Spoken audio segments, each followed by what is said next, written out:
Q Bender saying, "We're back, baby." Sorry, I couldn't find the actual clip, but we are. Welcome back to the Triple S League. First live stream in a while. Glad to be back with you. We've got some exciting news tonight, and both with regard to what's going on with our channel, but also with what's going on with regard to the gaming industry and some news. So we're here with you for the next half hour. Saib and Moon here with me as always. My name is Ash. Hi. And we are also here with our special guest and friend Max Derrat. And Takeover has begun. And yes, I am still alive. I know I've been scarce lately, as a lot of you know. So we were approached by a third party to do a project about 5 weeks ago. Well, we were approached earlier than that, but it started 5 weeks ago, and we've been up to our necks in it. We will be telling you about that very soon, and I won't say anything. We won't give too much away, but let's just say it is something you can physically hold in your hands that will have been largely created by us and a bunch of other people, but we will have had heavy input into it. And that's all we'll say for now. Just to give you a little teaser on that. But I do want to say thanks to all the people that have been patient with us during this little bit. This wasn't planned 6 months ago. It's always been on the radar. I have been doing. You have no idea the things I have been trying to pull behind the scenes to get something like this started, because this is a first step kind of process. We take this first step. You can kind of say we're in the major leagues at that point. Well, let's just say it was an excellent. It was a great opportunity for us, and it literally just got dropped in our lap, so we had to jump on it. But we, of course, we are still here with the Triple S League. This channel's not going anywhere. It may start to look a little different in the near future. We're restructuring some things, but this channel and our community, it's here. It's not going anywhere. Just want to reassure everybody of that. And the news is not going anywhere either. And on that note, we have our, like I said, the man, the myth, the Simpsons kin, Max Derrat with us. And I'm putting him up on the screen there because today we are officially able to announce that we have entered into a partnership of sorts. And Max, who has been a fellow creator and collaborator with us for quite a long time now, especially with Saib, both on his own channel, Max Derrat, and also with Maximum News, which was for a long time, well, for a while there, was being aired on the Disability Channel. But we are going to be bringing that show over to our own Triple S Podcasts channel, and Max is going to be helping us on the gaming news side of things, and we're glad to have him on board. We know you guys love the gaming news, and it's really one of the biggest things that has contributed to building our community, and we want to keep that going. And, when Saib and I get really busy, it's really hard to keep on top of the news and doing the live shows. The Augmented Reality Podcast, we still want to keep it going. We just we may need to. Our plan will be for the short future. We'll get back into the news podcast, but the Maximum News with Max is going to be more quick fire news, less discussion and chat and back and forth, more quick fire news topics. We're going to hopefully get more of those into shorts, and we'll be bringing anything that's really relevant to the games that we immediately cover here for sure. Things that we're going to have guides for, mainstream kind of stuff. For example, Fallout 5. We're going to be having any Fallout 5 type news, anything that's substantial. Right now it's very small, but going forward into the future it's going to get more and more and more. And Kitty says hi. Luna says hi. That's Luna's cute voice. Yeah. This is the first time she's ever come up to me and be like, hey, I want to do stuff while you're doing stuff. Oh, she's on your microphone this time. Yeah, she's on my microphone, which is hilarious because she never does this before. But anyways, Who are you talking to when there's someone else in the room? Yeah. Right. Yeah. For things like Fallout 5, we're going to be bringing those things onto the main channel. The main channel will be more guides and more edited content, stuff like that. Well, we may need to stop talking about it in terms of main channel, secondary channel. You know, it's a lot of it is still yet to be figured out. But yeah, YouTube doesn't like mixed content, and so no, they really don't. The news and podcast stuff, we're going to be shifting more and more over to Triple S Podcasts, which is our one of our second channels, our major second channel. You can find the link in the description below, and we would recommend, if you want to catch the news stuff, the podcasts, if the gaming news is what you're interested in, then definitely. The cat's distracting me. Sorry. I know. It's definitely... like she won't leave. She's like, this is the first time she's ever done this. She's like, well, maybe you should mute for a second and try to get her settled down there. But I'll get Max's thoughts in a second. But if you are interested in the news stuff, definitely go subscribe over at the Triple S Podcasts channel, and you'll be sure to catch all that. We will talk about some of what's going on in gaming news right away here on this live stream. But first, I just want to say, Max, it's great to have you on board partnering with us. And yeah, what are your thoughts? Well, why don't you introduce yourself to those who are listening, first of all, and tell us your thoughts on what we're doing.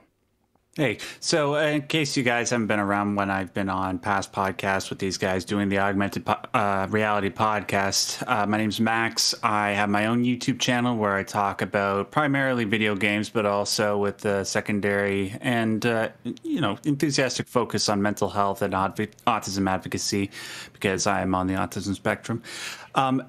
Saib and I have been partnering on what you just brought up, this thing called Maximum News over on the Disability Channel. We wanted a reason and excuse to sort of talk about the news that had transpired in the past week. Even though there are like a lot of good news shows out there, we wanted to sort of provide an alternative where we just get right into the news without all the sponsored crap, and just actually talking about a lot of stuff that other people might not actually have the stones to talk about. Like we often have talked about some of the more political stuff, like that we're going to be talking about today in regards to China and Fortnite and stuff that they've been doing in the past. But we've also talked about lighthearted stuff, just being upfront and honest about everything that is going on in the gaming sphere. And, a lot of other news shows will just talk about what is popular and what gets some clicks, but we're more interested in just giving you guys what we believe you need. And if you didn't receive what you needed and you wanted to provide some feedback, we'd adjust to that as best we can. But yeah, so far things have been good. Now, because my time with the Disability Channel has ended, so I figured, hey, why not take Maximum News and move it over here? You guys have a great community here, a bunch of people that absolutely love gaming and are very passionate about it, and I'm sure would be more than willing to tune in every single week. So I'm looking forward to doing this with people like you guys who are as equally enthusiastic about the world of gaming as I am. So it's going to be fun. Absolutely. Well, and you're a great fit for us in a lot of ways. One being, you have a similar perspective to us in terms of covering the news without any BS and calling out the BS when it exists in the industry. Being against the censorship, being against the, trying to be politically correct all the time, but also and just telling things as they are. So, it's what we try to do. We try to do it respectfully, but we don't want to sugarcoat things either. So you're definitely aligned with us on that. You basically speak Saib's language with both of you being on the autism spectrum. And I know that there's a lot of appeal, which it took me a while to understand, but I know we have a lot of listeners and viewers who are on the spectrum because they understood Saib, and so I think that's a great fit as well. You two, obviously, you've been doing shows and podcasts together, just the two of you, as well as you've been on our show quite a number of times, and it's always gone really well. So yeah, we're glad to do this. And by the way, so Maximum News will be coming once again to the Triple S Podcasts channel, and that's the minimum. That's the bare minimum we'll be doing with Max. We're hoping to do more, but that at least will be what will be happening. Yeah. So yeah, we want to keep everybody in the loop. Of course, there's a lot of you guys are going to be hearing this on the replay in the morning tomorrow and over the next few days, and we just want to assure everybody that we have a plan. It's been going on for like the planning phase of it's been there for a while. We've just been trying to figure out how exactly to do it, and we're also going to be trying to show up on some alternative sites and doubling down on select sites there as well, because we don't like the chicanery that happens over here from time to time on the YouTube platform. We wish that it was not that it didn't reward like the heavy clickbait that it still does, right? Like, and it's so disappointing that that's still an ongoing issue. But anyways, we got to get. Well, let's jump into some news. Let's get to the news stuff. That's what I know. I know some of you in the chat. By the way, hello to everyone who's saying hello, who's watching live. Great to be with you. All right, so we got. Well, I'll take a step back here and I'll let Max and Saib. So we'll start with the Fallout 5 stuff because it is big. It's not big news. It is big that it's been directed at, and the biggest thing that boils down to, so it's basically Todd Howard had a interview that came out today, and it was about an hour long, and they covered a lot of topics, including Fallout 5, and Fallout 5 basically it's like they don't like doing game to game without significant upgrade in the technology. They wouldn't want to do a Skyrim 6 and a 7 in the time that has passed just now, because there's been very little advancement in technology between Skyrim and if you had made 3 games in a row, there would be I have to point out you just said Skyrim 6 and 7. I know I'm being facetious. Oh, yeah, okay. So if you were to create those games, that's what it would be like. It would actually be a Skyrim 2 and 3 essentially. It wouldn't be a significantly different game. And they even point to the fact that Oblivion to Skyrim was maybe not enough time because there wasn't enough advancements in technology, but they're really, really happy with where Skyrim is at. So that's kind of like where they're at right now. So Skyrim 5 will have more technology. It will have more focus on single player story content, just like the last game. It'll be better. There'll be more optional. This was something that he hinted at very lightly. There'll be more optional social things that you can do. They are not looking to do multiplayer as you know it now today. But I suspect that there will be a temptation to say, hey, we want to allow you to be able to invite your friends and family into your game cycle. That may be something that is entirely off of, air quotes, their servers. That's what I've read into it. So I don't want to promise too much, because he's not promising anything. He's just talking about the fact that in the future things can come up that might change it, but they're not looking at doing anything that you might statistically call, or sorry, not statistically, that you might stereotypically call online, or an online mode, or a multiplayer mode, or a that kind of thing. They're not looking to do that in any of their games going forward. There are some social aspects to the game, but those do not make it an online only game. So he was quite strong on that. And he was quite strong on the fact that when it comes to Fallout 5, they have a story that they're working on.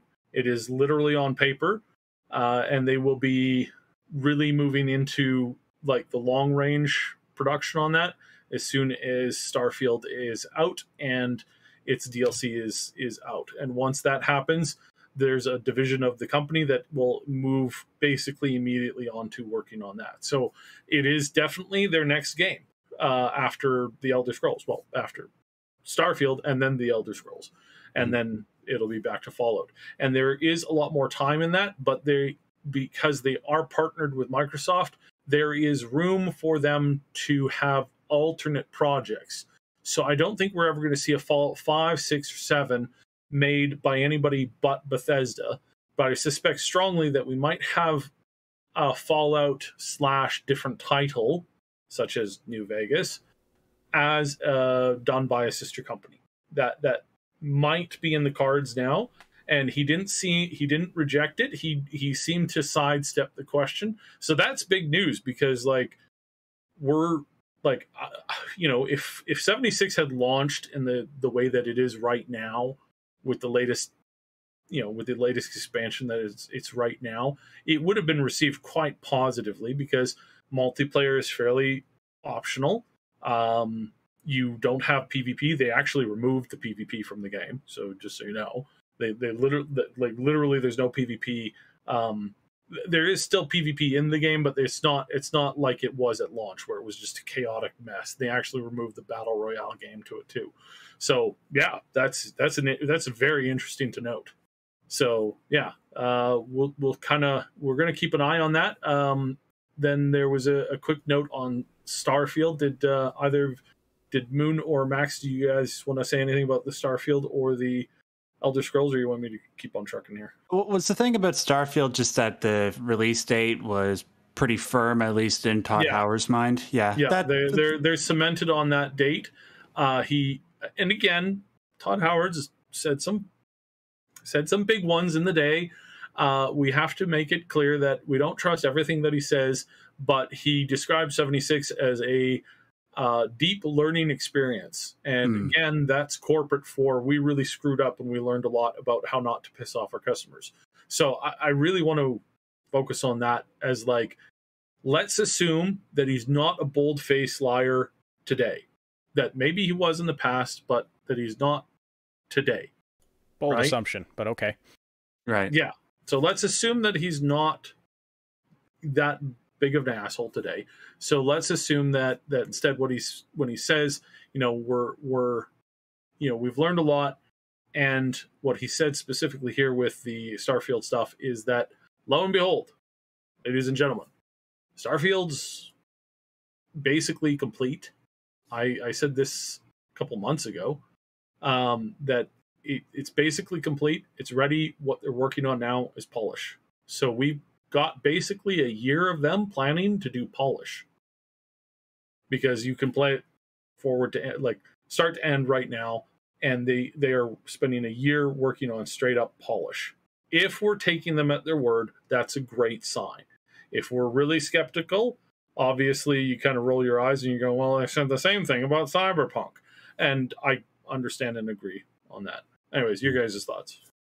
Well, it's a positive thing to take into account, but given the way that the industry is nowadays, both in terms of just how everybody else seems to set release dates and then miss them or just push them off into the future, plus with the way the world has been affected by COVID in the last year or so, it's kind of hard to take him at his word. But hopefully it stays there. It is my most anticipated game for next year. And based on everything that you said before about Starfield, Saib, about how it's shaping up to be probably their most polished game to be released in a very, very long time, and that they're just spending the next year on polish and all the stuff that they're going to be implementing, it looks like we could be in for something really special. So I tend to lean towards optimism a little bit more, but obviously don't be so convinced as to go and pre-order or anything. Don't do that. But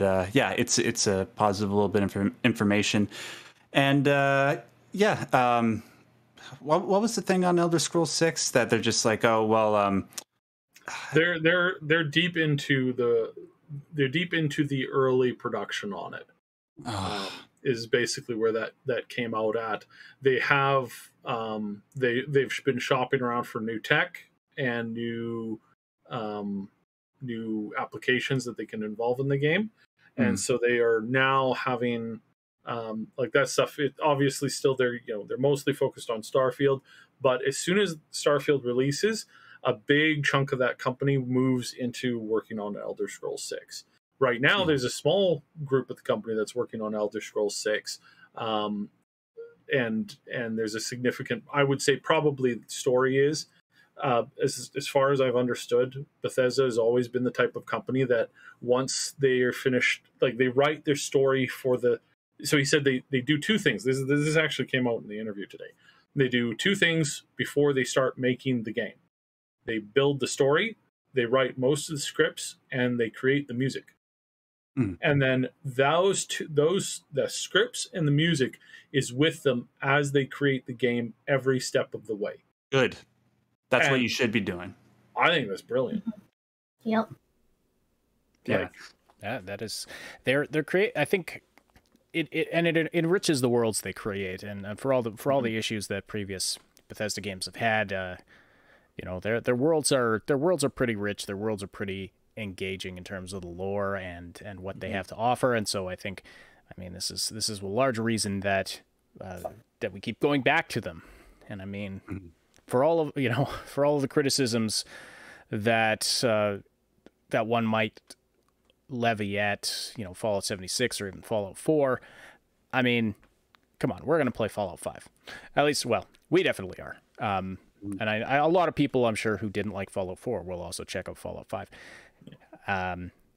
Now, also they also talked. Arturo was asking something about COVID. They mentioned that their production has really not faltered at all, because they a large number of their team at Bethesda and their sister studios are used to working with people from other studios because they had like those 13 studios. Right.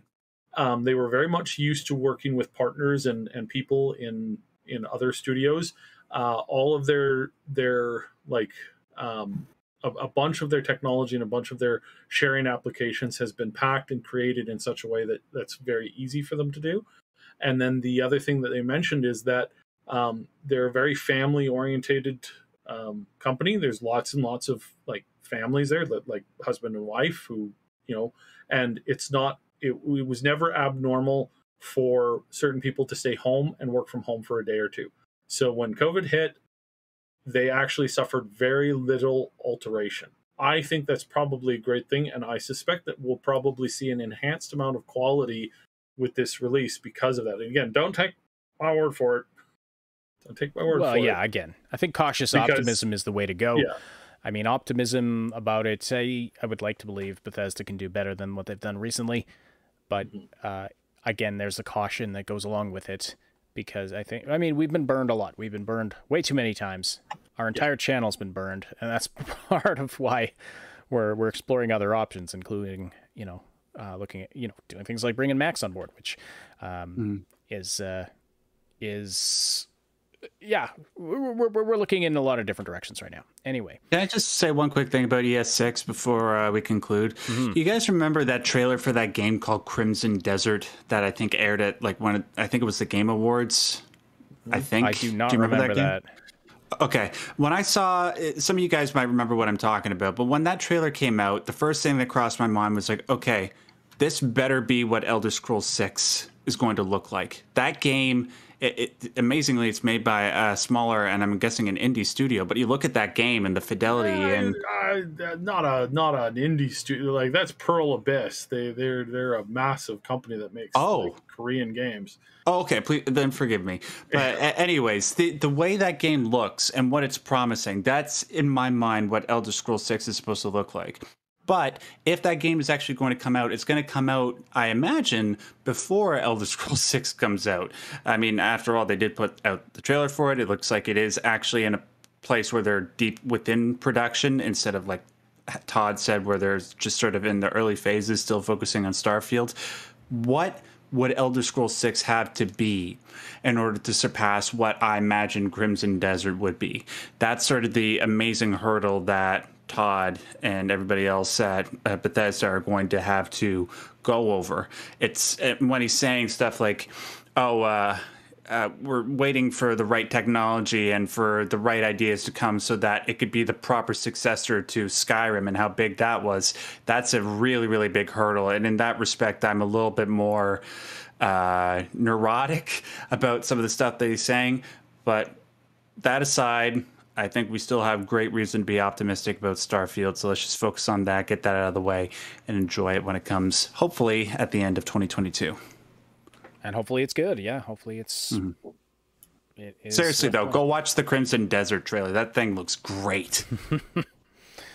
All right. We had... we have a few more stories. We're going to try and do the next couple of stories in a quick fashion, kind of giving you a peek at what we're going to talk about or how we're going to cover some news in the future. So, Denuvo.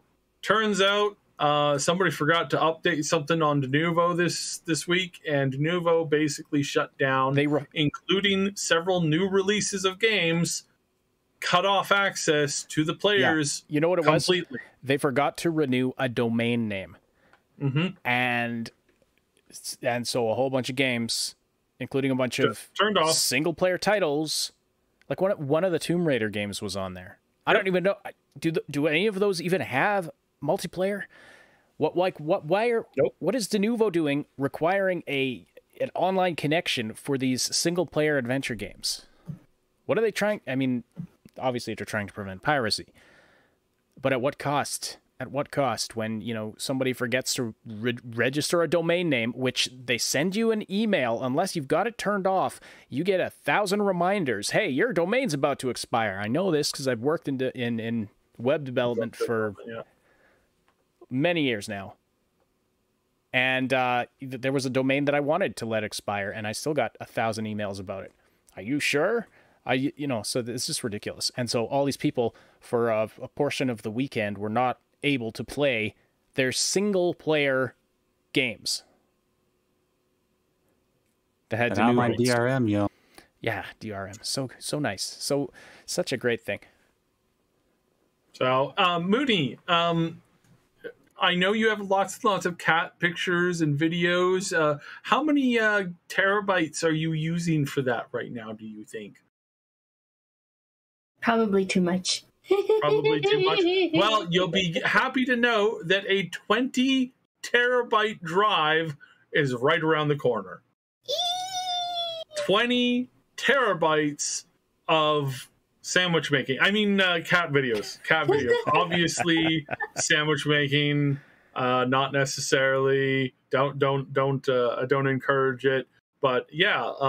Still not enough for how much I want to store. But anyways, go on. Yeah. Right.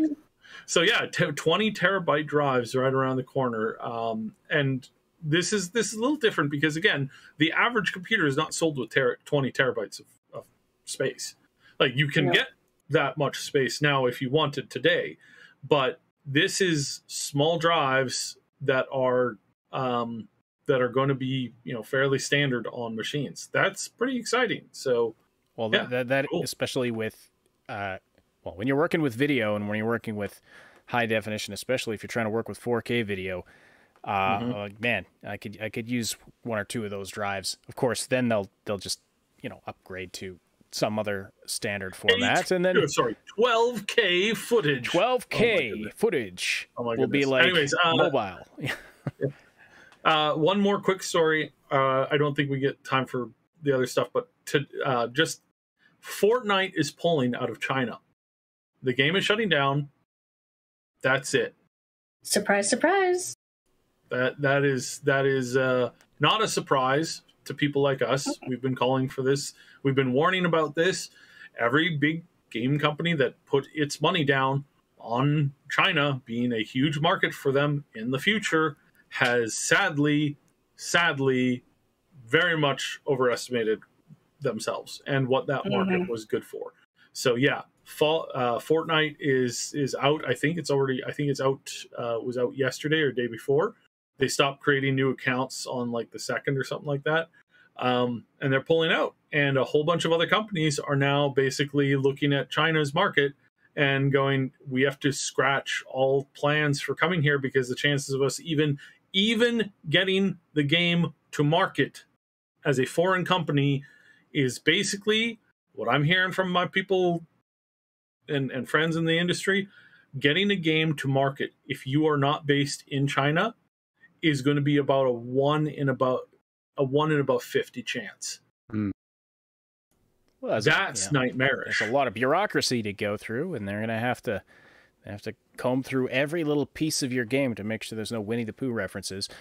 Yeah, and that's if you're a major studio. Yeah, not a minor studio. If you're a small indie developer from somewhere in the globe that's not China, getting your game into China basically impossible. Oh, there's just no chance. Yeah. Steam in China, they're coming down hard on Steam in China. This hasn't hit the news yet, but it will. Most likely, the Steam release version in China will probably end up being shut down probably within the next year, a little less, because the government wants total and complete control over. And if your game does not turn on a webcam and watch the person who's playing it play and report all that information to the government, you're basically out. So yeah.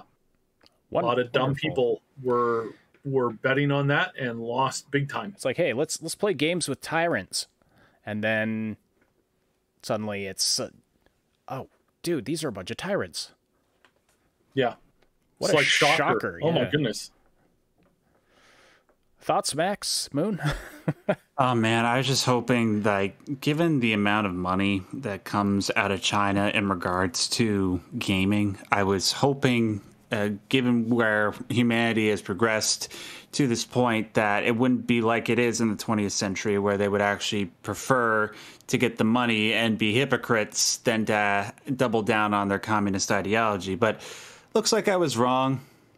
Yeah, so it's there's a good side and bad side to this. Obviously, it's bad for the Chinese people and, you know, the business that they could be bringing in for their country. But it's good, I suppose, in regards to some of the pre-existing big gaming corporations that do business with China. I'm looking at you, Blizzard, because once they start kicking up Blizzard's games, that means they'll actually have to do a double take on their balance sheet and actually go back to doing some more ethical business practices, hopefully.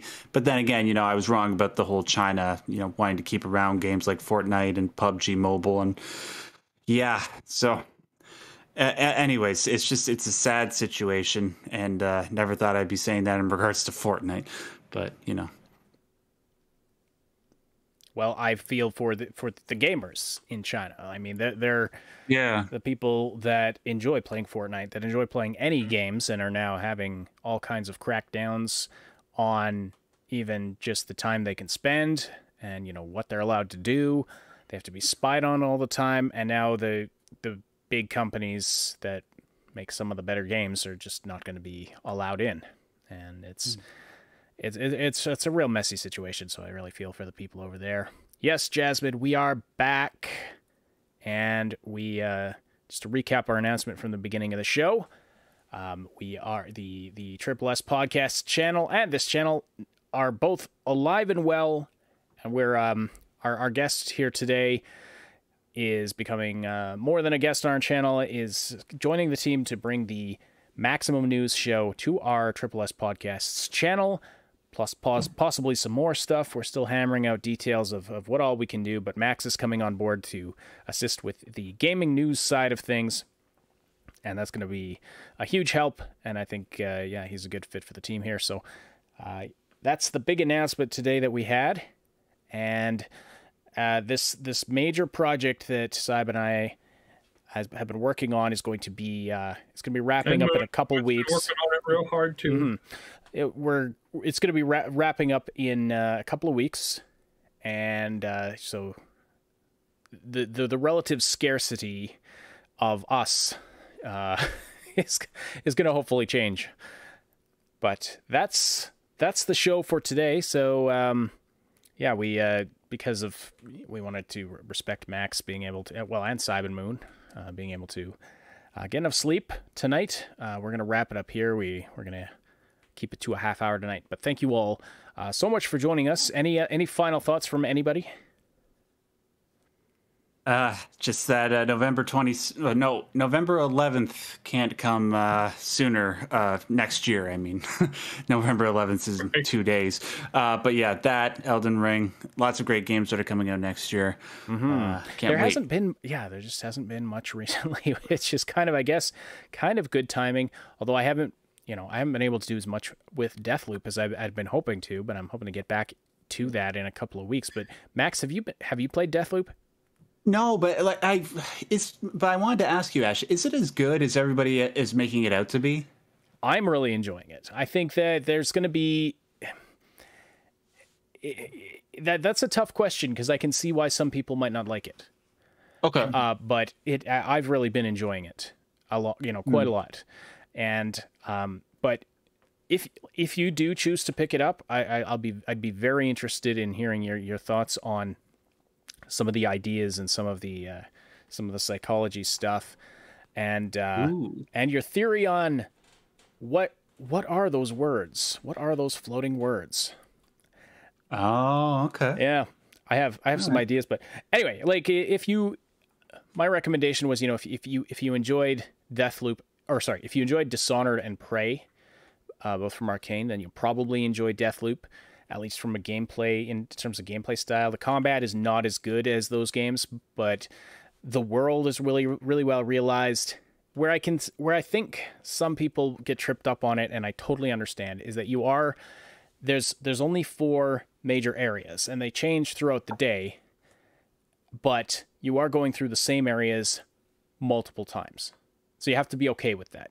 You have to be okay with, sometimes different parts of them open up or close down depending on what time of day it is. But yeah, the actual size of the geography of the world is relatively small compared to a lot of games.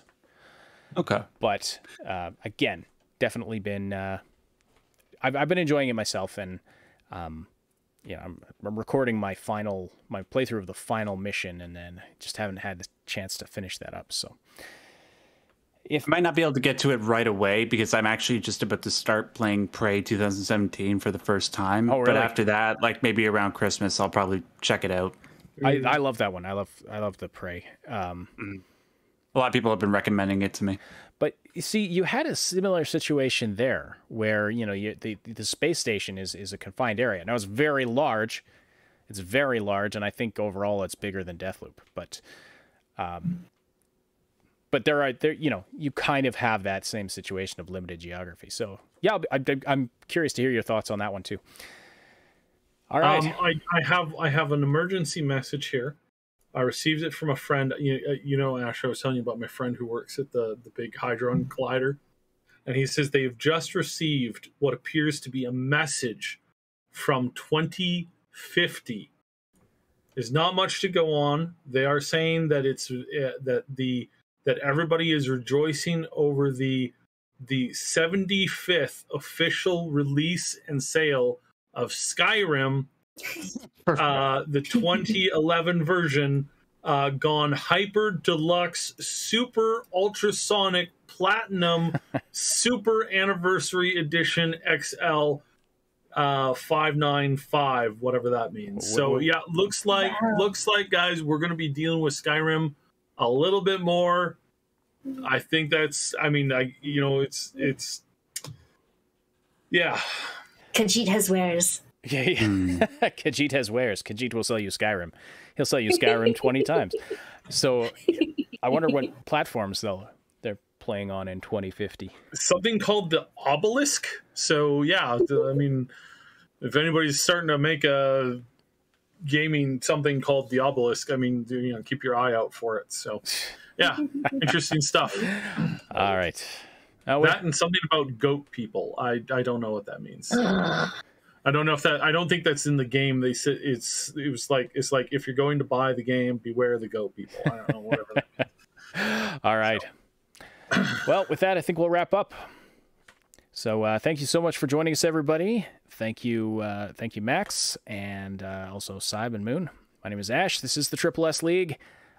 Do subscribe and hit that like button if you appreciated this content, and if you continue to appreciate our content. And again, subscribe over on the Triple S Podcasts channel. There's going to be more content coming over there very soon, and especially if you are into the news and podcast, more freeform podcasts, but also edited news format, and community stuff like that, chatting with people while listening to the news, talking about it live. Subscribe over there, and you should get your dose of that. All right, everybody. We will talk to you again very soon. people.